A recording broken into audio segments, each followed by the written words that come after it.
नमस्कार, आप देख रहे हैं एबी स्टार न्यूज और हमारी देवभूमि में मैं हूं आपके साथ कनिष्का रेक्सवाल।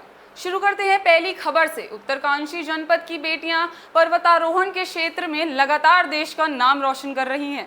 2 देश की पर्वत श्रृंखला पर सविता कंसवाल ने चढ़ाई की। वहीं दूसरी बेटी बरसाली गांव की 22 साल की अनामिका विष्ट हैं। अनामिका विष्ट माउंट एल्ब्रूस का आरोहण करने वाली टीम की लीडर थी। बता दें, अनामिका माउंट एल्ब्रूस का सफल आरोहण करने वाली उत्तरकाशी की पहली महिला पर्वतारोही हैं। वहीं अनामिका ने बताया कि बीते मंगलवार की सुबह 10 बजे उन्होंने अपनी टीम के सदस्य लेफ्टिनेंट कर्नल के साथ यूरोप की सबसे ऊंची चोटी एल्ब्रूस का सफल आरोहण किया। इस दौरान उन्होंने -20 डिग्री सेल्सियस के तापमान में चढ़ाई की। अनामिका ने अपनी इस सफलता का श्रेय अपने माता पिता और नेहरू पर्वतारोहण संस्थान को ही दिया।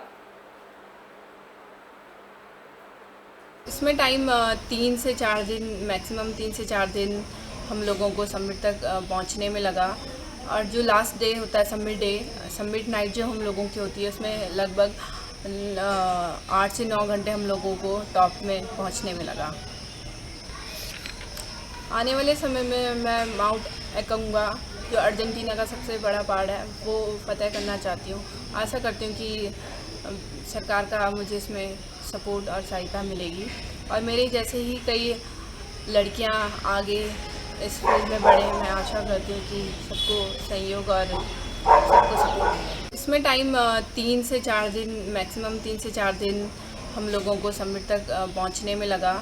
और जो लास्ट डे होता है समिट नाइट जो हम लोगों की होती है, उसमें लगभग 8 से 9 घंटे हम लोगों को टॉप में पहुंचने में लगा। आने वाले समय में मैं माउंट एकोंगा, जो अर्जेंटीना का सबसे बड़ा पहाड़ है, वो फतह करना चाहती हूँ।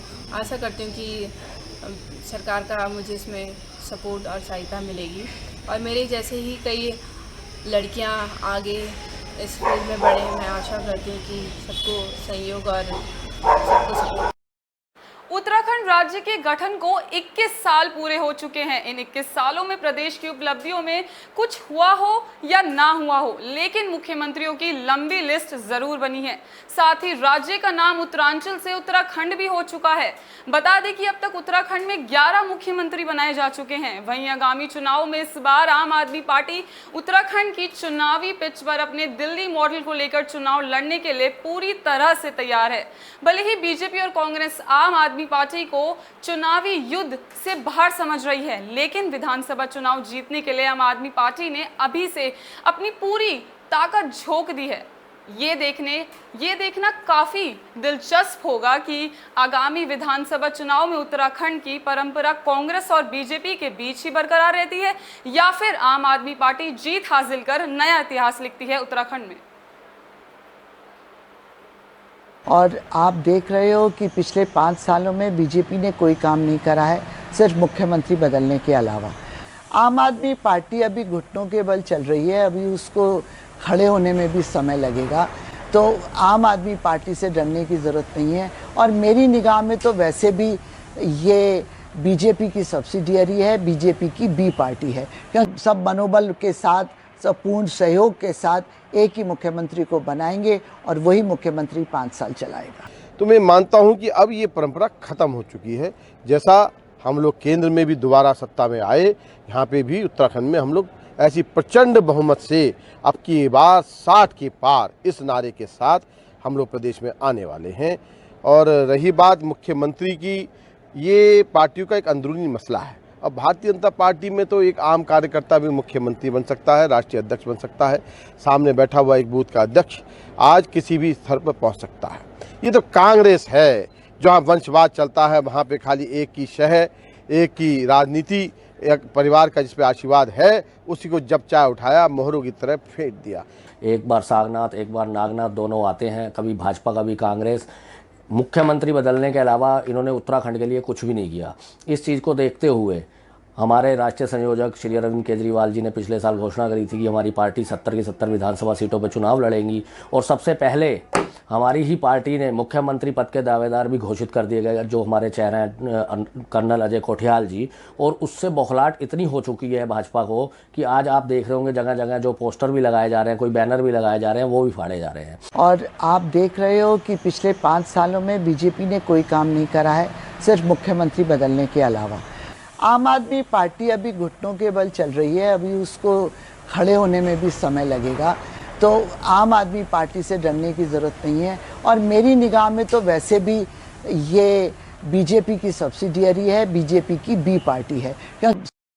नरेंद्र नगर में पिछले 4 दिनों से लगातार मूसलाधार बारिश हो रही है। बारिश के चलते क्षेत्र में तबाही का मंजर सामने आ रहा है। बता दें कि ऊंचाई वाले क्षेत्र में बादल फटने से क्षेत्र में पानी, मिट्टी और पत्थरों का सैलाब आ गया है। कई गांव एक ही झटके में तहस नहस हो गए। प्रकृति की इस मार ने गांव का नक्शा ही जैसे बदल दिया हो। घटना की सूचना मिलते ही क्षेत्र के पूर्व विधायक ओम गोपाल रावत गांव में निरीक्षण के लिए पहुंचे। उन्होंने पीड़ितों से मुलाकात की और आपदा का जायजा भी दिया। साथ ही पूर्व विधायक ने प्रदेश सरकार से पीड़ितों को मुआवजा देने की भी मांग की है।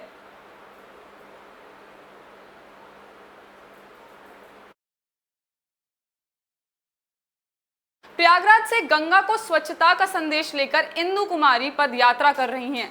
बता दें कि बीते शनिवार इंदु कुमारी उत्तरकाशी पहुंची थी। वहीं इंदु 4250 किलोमीटर की पदयात्रा पूरी कर चुकी हैं। उन्होंने 8 महीने की पदयात्रा 6 महीने में पूरी कर दी। दिल्ली निवासी 50 वर्षीय इंदु गंगोत्री गौमुख तक पदयात्रा करेंगी और साथ ही पहली बार गौमुख पहुंचने के बाद यू टर्न लेकर ग्लेशियर की यात्रा कर वापस गंगा के दूसरे किनारे से गंगा परिक्रमा पूरी की जाएगी।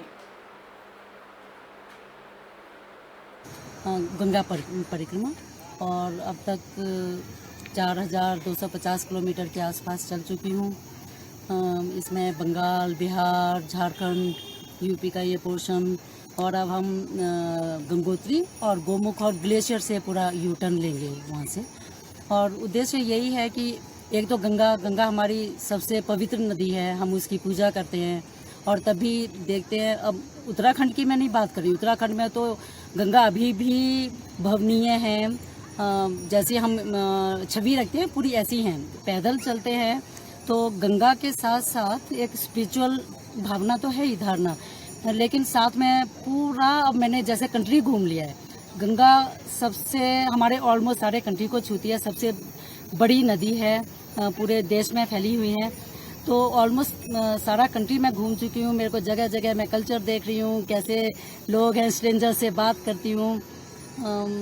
तो गंगा के साथ साथ इट्स लाइक कि अपना कंट्री को एक्सप्लोर करो आप, कुछ थोड़ा चल के, पैदल चल के। मैं तो बहुत लंबा चल रही, मेरी तो ये खबर पौड़ी से है, जहां कांग्रेस सेवा दल के ध्वज वंदन कार्यक्रम किया गया। बता दें कि इस दौरान कार्यक्रम में मौजूद लोगों ने शहीदों को त्याग, बलिदान और राष्ट्र प्रेम को याद किया और उन्हें नमन भी किया। वहीं कांग्रेस सेवा दल कार्यकर्ताओं ने पूर्व राज्य मंत्री जसवीर राणा के नेतृत्व में कार्यक्रम कांग्रेस सेवा दल जिलाध्यक्ष देवेंद्र भट्ट के आवास पर किया। इस दौरान पूर्व राज्य मंत्री जसवीर राणा ने कहा कि आने वाले विधानसभा चुनाव को देखते हुए कांग्रेस सेवा दल की जिम्मेदारियां बढ़ चुकी हैं, जिसको देखते हुए कांग्रेस सेवा दल घर घर जाकर कांग्रेस की उपलब्धियों को पहुंचाने का काम कर रही है और आगे भी इलेक्शन आने से पहले करती रहेगी।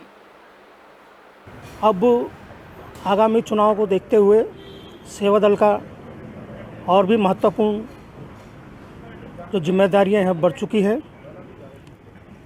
सेवा दल घर घर जाकर लोगों को जागृत करेगा और एक तिरंगा यात्रा भी निकालेगा, जिसमें सभी पदाधिकारियों के निवास पर तिरंगा लहराया जाएगा। अब आगामी चुनाव को देखते हुए सेवा दल का और भी महत्वपूर्ण जो जिम्मेदारियां हैं बढ़ चुकी हैं।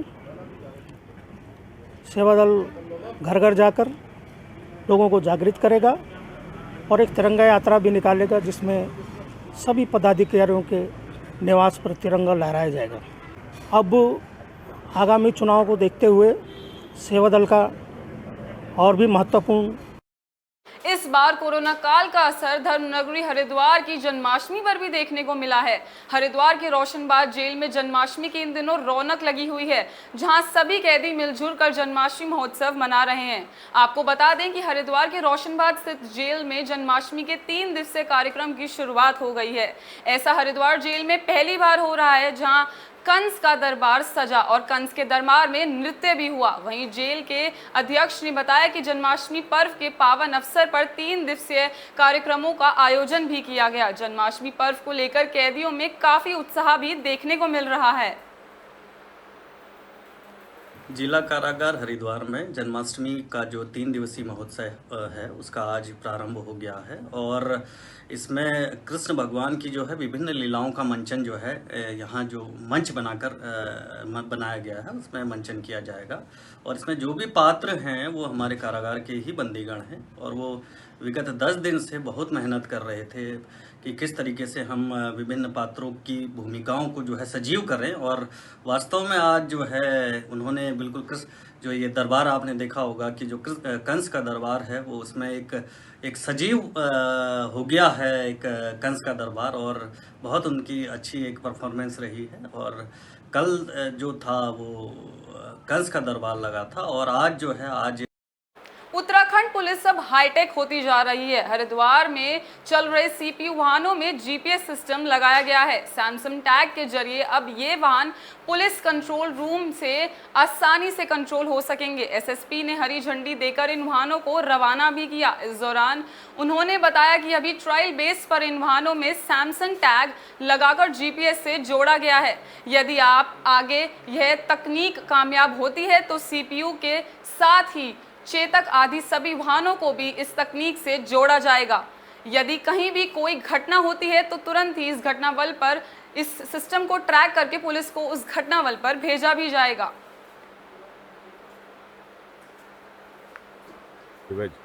जो सैमसंग टैग है उसका जो हमने दिया है, इसका मकसद ये है कि जो है जो भी हॉक का लोकेशन जो है हमें रियल टाइम में जो है हमारे कंट्रोल रूम का पता चल सकता है। ये एक ट्रायल रन का बेसिस पे जो है हमने इसको चालू किया है। ये सक्सेस होने पे जो है बाकी अन्य चेतक और अन्य जो हॉक है उसको भी जो है हम इसको ये करेंगे। ये हमारा डीजीपी। ऐसी ही तमाम बड़ी खबरों के लिए जुड़े रहिए एबी स्टार न्यूज़ के साथ। नमस्कार।